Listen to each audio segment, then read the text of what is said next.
उत्तराखंड विधानसभा का बजट सत्र 14 से तैयारियां हुई पूर्ण। चंपावत विधायक के रूप में सोमवार को शपथ लेंगे मुख्यमंत्री पुष्कर सिंह धामी। मोदी सरकार के 8 साल पूरे होने के उपलक्ष्य में आज देहरादून में जनसभा को संबोधित करेंगे सीएम धामी। मंत्रियों के साथ सीएम धामी ने देखी फिल्म कहा वीर शिरोमणि के बारे में युवा पीढ़ी का जानना जरूरी है। विहिप के 2 दिवसीय राष्ट्रीय अधिवेशन का दूसरा दिन आज होंगे महत्वपूर्ण सत्र। संतों द्वारा कई प्रस्ताव किए जाएंगे पारित। चारधाम यात्रा के बद्रीनाथ धाम में दिल का दौरा पड़ने से 2 यात्रियों की तीर्थयात्रियों की मौत। अब तक धाम में हो चुकी है 35 की मौत। उत्तराखंड में बारिश और ओलावृष्टि ने दी राहत, अंधड़ ने बढ़ाई मुसीबत। रविवार को भी हल्की बारिश के आसार। आप देख रहे हैं के न्यूज, खबरों का सारथी। नमस्कार, मैं रूपांशी मिश्रा और आप देख रहे हैं के न्यूज इंडिया। उत्तराखंड बुलेटिन में आपका स्वागत है और सीधे चलेंगे दिल्ली। जमाते उलेमा हिंद की प्रेस कॉन्फ्रेंस है, क्या कुछ कह रहे हैं आइए सुन लेते हैं। जून को पूरे देश में एक ही अंदाज के पोस्टर, एक ही अंदाज के पंपलेट, एक ही अंदाज की लीड और एक ही अंदाज का धरना प्रदर्शन, उग्र प्रदर्शन शुरू हो गया।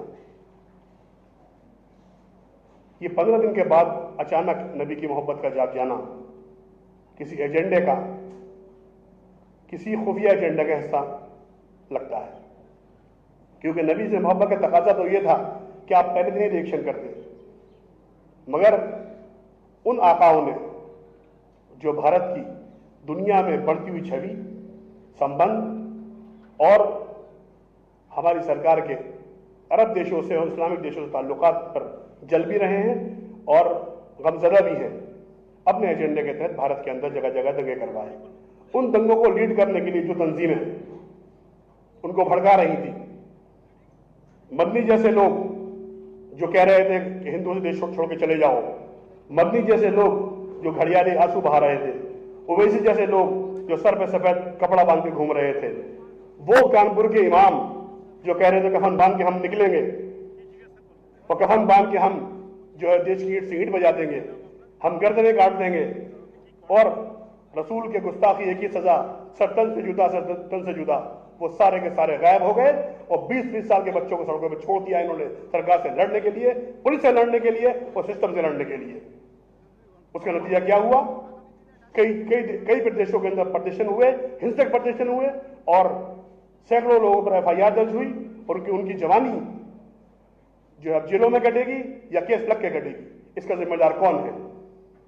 इन आंदोलनों को न मदनी ने लीड किया, न उनके चचा ने लीड किया, न ओवैसी ने लीड किया, न जमात इस्लामी ने किया, न जमीयत अहले हदीस ने किया, न मुस्लिम पर्सनल लॉ बोर्ड के वो रहनुमा जो हर मुस्लिम मुद्दे पर रोते हैं, बताते हैं कि मुसलमान मार दिए जाएंगे, काट दिए जाएंगे और मुसलमानों का ईमान खतरे में है। ये तमाम खामोश होकर घरों में बैठ गए। देश की भलाई तो पर्सनल लॉ बोर्ड और मदनी खाए और लाठी और डंडे और गोली आम मुसलमान खाए। अब देश में ये नहीं चलने वाला है। बहुत बहका दिया देश को,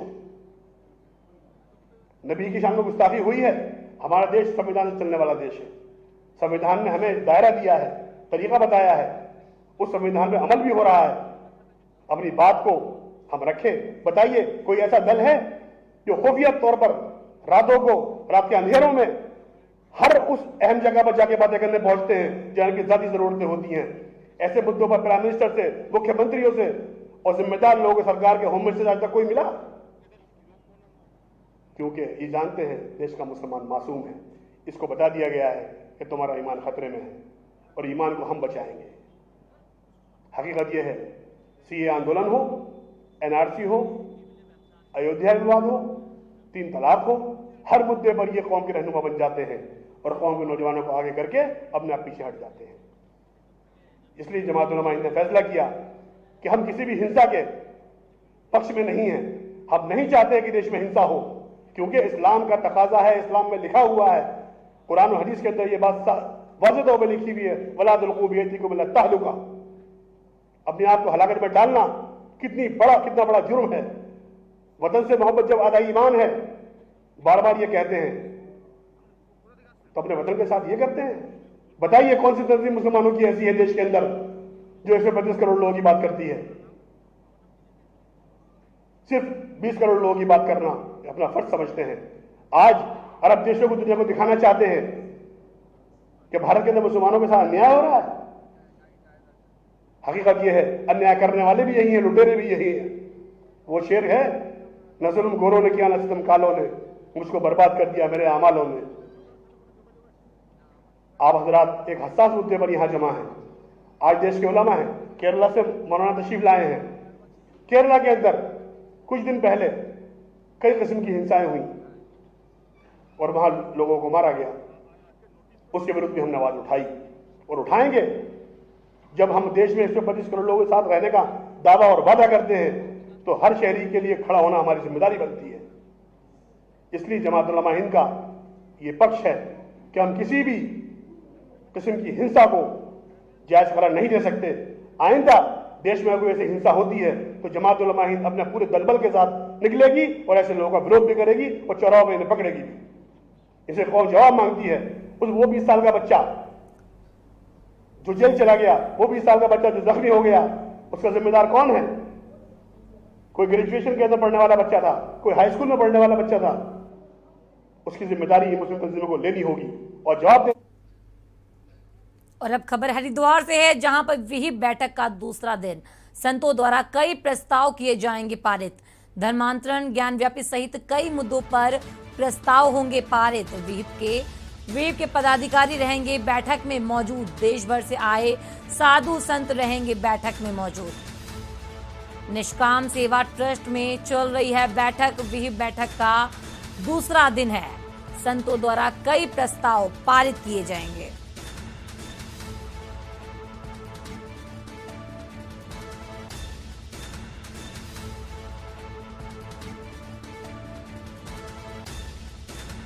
देश भर से आए साधु संत रहेंगे बैठक में मौजूद।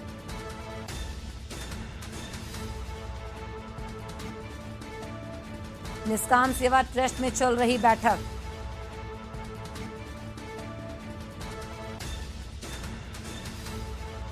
विहिप बैठक का दूसरा दिन। संतों द्वारा कई प्रस्ताव किए जाएंगे पारित।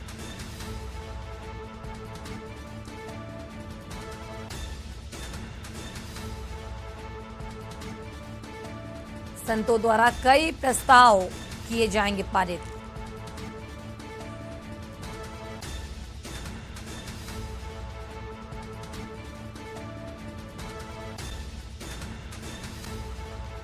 विहिप पदाधिकारी रहेंगे बैठक में मौजूद। देश भर से आए साधु संत रहेंगे बैठक में मौजूद। देश भर से कई साधु संत आएंगे, बैठक में मौजूद रहेंगे। निष्काम सेवा ट्रस्ट में चल रही है बैठक, जहां पर देश भर से कई साधु संत आएंगे। विहिप बैठक का आज दूसरा दिन है। संतों द्वारा कई प्रस्ताव भी किए जाएंगे पारित।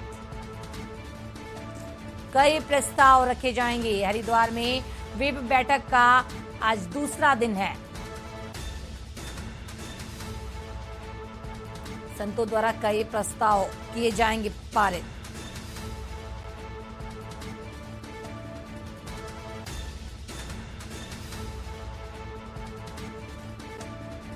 संतों द्वारा कई प्रस्ताव किए जाएंगे पारित।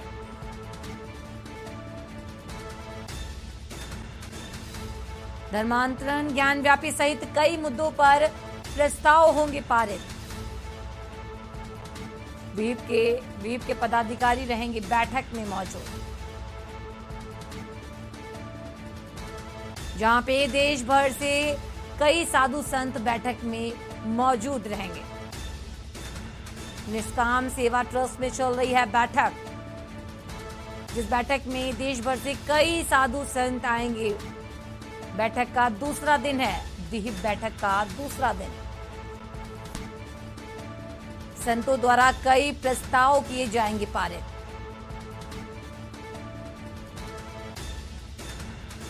हरिद्वार में विहिप बैठक का दूसरा दिन है। संतों द्वारा जहां पर कई प्रस्ताव किए जाएंगे पारित। धर्मांतरण, ज्ञानव्यापी सहित कई मुद्दों पर प्रस्ताव होंगे पारित। विहिप के पदाधिकारी रहेंगे बैठक में मौजूद।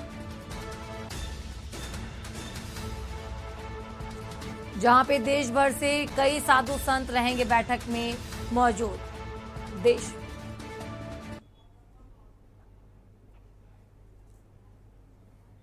संवाददाता आशु शर्मा हमारे साथ लाइव जुड़ चुके हैं। आशु, निष्काम सेवा ट्रस्ट में बैठक चल रही है, आज दूसरा दिन है बैठक का। देश भर से कई साधु संत आए, क्या कुछ अपडेट मिल पा रहा है?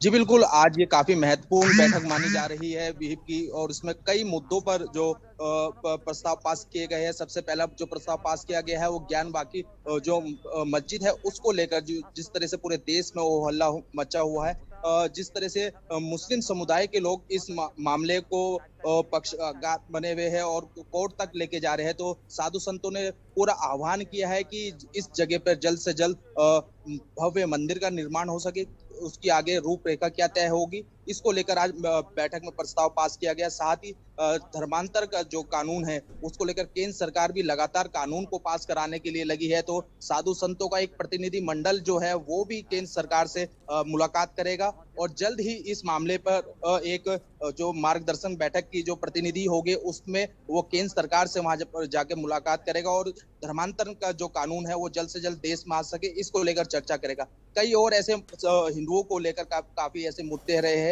जिसमें इस बैठक में चर्चा भी हुई है और कई प्रस्ताव भी पास हुए, क्योंकि काफी महत्वपूर्ण बैठक ये मानी जाती है विश्व हिंदू परिषद की। हर साल यहाँ हरिद्वार में ही आयोजित होती है। इसमें देश के कोने कोने से साधु संत जो है और बड़े साधु संत है उन्होंने भाग लिया और अपने अपने हिंदुत्व को लेकर, किस तरह से हिंदुत्व के जो एजेंडे को आगे लेकर कार्य किया जाए, उस पर महत्वपूर्ण चर्चा की गई है। जी आशु, देश में किन किन जगहों से साधु संत आए हैं? धर्मांतरण और ज्ञानव्यापी मुद्दों पर बातचीत की जाएगी और क्या कुछ अहम होने वाला है इस बैठक में? जी बिल्कुल, एक काफी महत्वपूर्ण बैठक मानी जा रही थी, क्योंकि इस समय जो देश के हालात है, जिस तरह से लगातार ज्ञानवापी मस्जिद को लेकर विवाद खड़ा हो रहा है, उसके साथ साथ जो धर्मांतर कानून है उसको लेकर भी बातचीत चल रही है, तो ये काफी महत्वपूर्ण बैठक मानी जा रही थी। इसमें देश के हर कोने से जितने भी मठ मंदिर है, बड़े बड़े साधु संत है, वो यहाँ पर पहुंचे थे और कई बीएचपी के जो बड़े नेता है वो भी यहाँ पर पहुंचे और साफ तौर से उनके द्वारा इस बैठक में एक निर्णय लिया गया है कि जिस तरह से ज्ञानवापी का विवाद है वो जल्द से जल्द किस तरह से सुलझाया जाए, क्योंकि मामला कोर्ट में है और कई एविडेंस भी ऐसे हैं जो हिंदू मंदिर का दावा कर रहे हैं, तो कहीं ना कहीं पक्षकार भी है जो मंदिर के वहां पर के जो कोर्ट में लड़ रहे हैं, तो किस तरह से आगे की रूपरेखा तय की जाएगी, इसको लेकर भी यहाँ साधु संतों ने विचार किया है। और साथ ही साथ जो अब कानून को लेकर जो एक सिविल कानून को लेकर जो मेन मुद्दा इस बैठक में उछला है, काफी साधु संतों ने साफ कहा है कि पूरे देश में एक ही कानून होना चाहिए, उसमें धर्म को लेकर कोई ऐसी बाधाएं ना हो और इसको जल्द से जल्द केंद्र सरकार लागू करे। तो इसके लिए एक कमेटी जो इनकी बैठक में एक प्रस्ताव लाई गई है कि एक कमेटी जल्द ही या प्रधानमंत्री से भी मुलाकात करेगी और जो इसमें पक्षकार रहेंगे, जिस तरह से आगे इस कानून को लाया जाए, क्योंकि उत्तराखंड में कानून की रूपरेखा तय कर दी गई है और इसमें लगातार इसमें टीम भी इसमें अपनी कार्रवाई कर रही है। जल्द ही उत्तराखंड में भी लागू हो सकता है। पूरे देश में किस तरह से कानून लागू हो, इसको लेकर भी इस बैठक में चर्चा साधु संतों द्वारा की गई थी। बिल्कुल, काफी अहम बैठक होने वाली है। तमाम जगह से साधु संत आए हैं और धर्मांतरण और तमाम मुद्दों को लेकर बातचीत होगी। ज्ञानव्यापी तमाम मुद्दों पर काफी अहम बैठक मानी जा रही है। क्या लग रहा है आपको, इस बैठक में क्या कुछ निकलकर सामने आने वाला है? कहां से आए हैं साधु संत जो देश भर में आए हैं? कहां से आए हैं?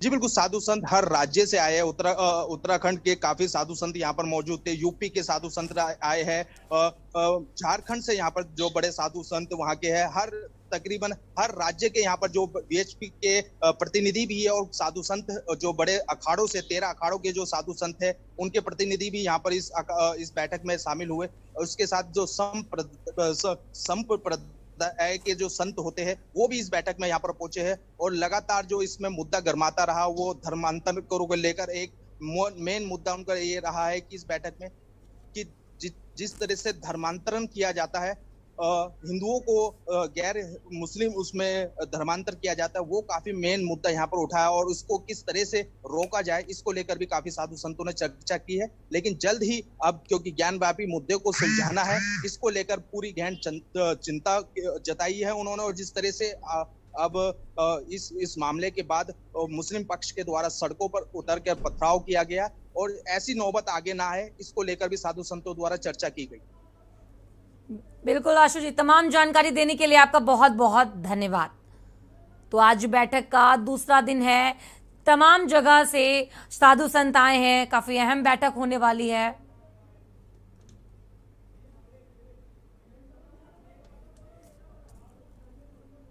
खबरों में बने रहिए हमारे साथ, एक छोटा सा ब्रेक लेंगे, ब्रेक के बाद जल्द हाजिर होंगे। आप देख रहे हैं के न्यूज, खबरों का सारथी। हर लेट नाइट पार्टी टेंशन का जश्न, बांग हर बराती टेंशन का जश्न, चौड़ी हो छाती तो टेंशन का जश्न, टेंशन का जश्न। जहां इंडिया करे सेलिब्रेशन, वहां होए टशन का जश्न। राजश्री इलायची, टशन का जश्न। कुछ दिन ऐसे होते हैं when I love my job, और कुछ दिन ऐसे होते हैं कि I hate it। एक पायलट पे होता है इतना प्रेशर कि कूल रहना is not that easy। पर गर्मी में घर को कूल रखना is now too easy with Summer Cool coolers। Summer Cool celebrates the release of Runway 34। Goldy हिंग का तड़का लगे तो सभी दबा के खाते हैं। गोल्डी हिंग, कण कण में जान। देखें कौन नया खिलाड़ी आया है, समझा देते हैं, प्यार से समझाएंगे। ये तो अपनी जुबान है। जुबान एक हो तो दिल भी एक होने चाहिए। विमल, बोलो जुबान केसरी। आप देख रहे हैं के न्यूज, खबरों का सारथी। ब्रेक के बाद आपका स्वागत है। मुख्यमंत्री पुष्कर सिंह धामी ने पत्रकारों से वार्ता करते हुए कांवड़ मेले पर बोलते हुए कहा कि चार धाम यात्रा की तर्ज पर कांवड़ मेले को भी सकुशल संपन्न कराया जाएगा। वहीं सीएम पुष्कर सिंह धामी ने आगामी कांवड़ मेले को भी चुनौती बताया और कहा कि चार धाम यात्रा की तर्ज पर कांवड़ मेले को भी सकुशल संपन्न कराया जाएगा। उन्होंने कहा कि किसी भी तरह की कोई भी असुविधा होने नहीं दी जाएगी और आने वाला कांवड़ मेला दिव्य और भव्य होगा।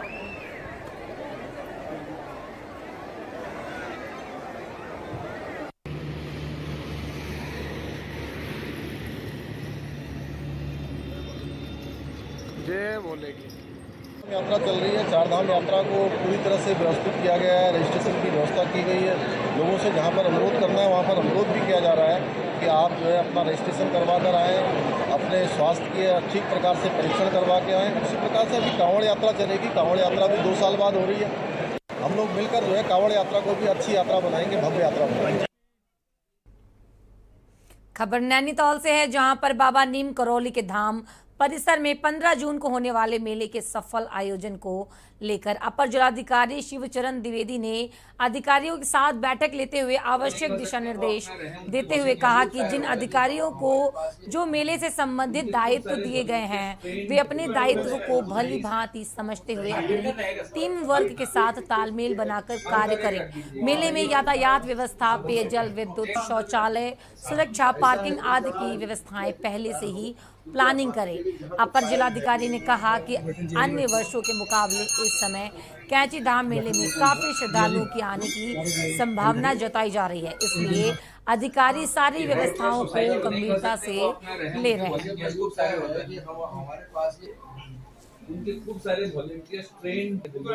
मेले के संबंध में जो व्यवस्थाएं यहाँ करनी हैं, पुलिस की व्यवस्था है, परिवहन से संबंधित है, यातायात व्यवस्था है, पार्किंग की व्यवस्था है, पेयजल व्यवस्था, विद्युत व्यवस्था, यानी जो भी व्यवस्थाएं हैं संबंधित विभाग के अधिकारियों को आज बुलाया गया था। पूर्व में भी हमने इस संबंध में मीटिंग की थी, उनको निर्देश दिए गए थे आज उनके द्वारा क्या क्या कार्य कर दिए हैं, उनकी प्रगति के संबंध में उनसे जानकारी दी गई और कुछ जो एडिशनल हमें वो देने थे उनसे निर्देश वो दिए गए हैं ताकि कैंची मेला ढंग से संपन्न हो सके। खबर कालाडूंगी से है, जहां पर राजकीय इंटर कॉलेज कालाडूंगी में नगर पंचायत के वार्ड नंबर 4 में सभासद पद के लिए होने वाले उपचुनाव में 577 मतदाता अपने मत का प्रयोग करेंगे। नगर पंचायत अध्यक्ष कालाडूंगी पुष्कर कतियूरा की अध्यक्षता में 2 दिसंबर 2018 को गठित होने वाले 7 सभासद वाले नगर पंचायत बोर्ड के कार्यालय का अभी तकरीबन 15 महीनों का समय बचा हुआ है, मगर वार्ड 4 की सभासद आयशा परवीन के किसी कारण त्याग पत्र देने के बाद यहां उपचुनाव हो रहे हैं। निर्वाचन अधिकारी रेखा कोहली के निर्देशन में प्रशासनिक अमला चुनाव संपन्न कराने की तैयारियों में जुटा हुआ है, तो वहीं उपचुनाव को लेकर वार्ड में चहल पहल बनी हुई है। इस समय यहां से महिला सीट होने की वजह से पूर्व सभासद नसीम जहां मैदान में है, तो वार्ड नंबर 3 के सभासद मोहम्मद दानिश की पत्नी नगमा नसीम जहां की टक्कर में मैदान में उतरी हुई हैं। दोनों का चुनाव प्रचार चरम पर है, क्योंकि मतदान में कुछ ही घंटों का समय बचा हुआ है। यहाँ 274 महिला तो 303 पुरुष मतदाता हैं। 5 बजे तक मतदान जारी रहेगा। वो पहले उनको मौका दें, कायदा भी कहता है जो बुजुर्ग हैं, बीमार हैं, उनको मौका दें, छोटे बच्चे लेके खड़े। ये हमारा वार्ड नंबर 4 में जो उपचुनाव अभी वर्तमान में चल रहा है, इसमें लगभग हमारे 10 बजे तक का 27% इलेक्शन हो चुका है और सब कुछ सुचारू रूप से चल रहा है। शासन प्रशासन पूरी तरह मुस्तैद है, किसी तरह की कोई दिक्कत कोई परेशानी अभी तक नहीं आई है। खबर पौड़ी से है, जहां पर जिले के श्रीनगर विधानसभा के पांबो से देहरादून जा रही एक बुलेरो पांबो बुआल खाल मार्ग पर अनियंत्रित होकर खाई में जा गिरी।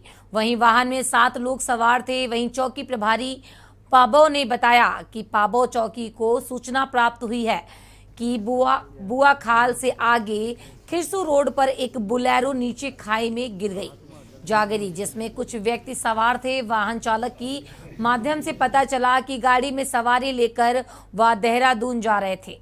इस दौरान गाड़ी की स्टीयरिंग में तकनीकी खराबी आने के कारण गाड़ी अनियंत्रित होकर खाई में जा गिरी। उन्होंने बताया कि सूचना का तत्काल संज्ञान लेते हुए चौकी पाबो पुलिस द्वारा घटनास्थल पर पहुंचकर रेस्क्यू शुरू किया गया और घायल व्यक्ति को जिला अस्पताल पौड़ी भेजा गया है।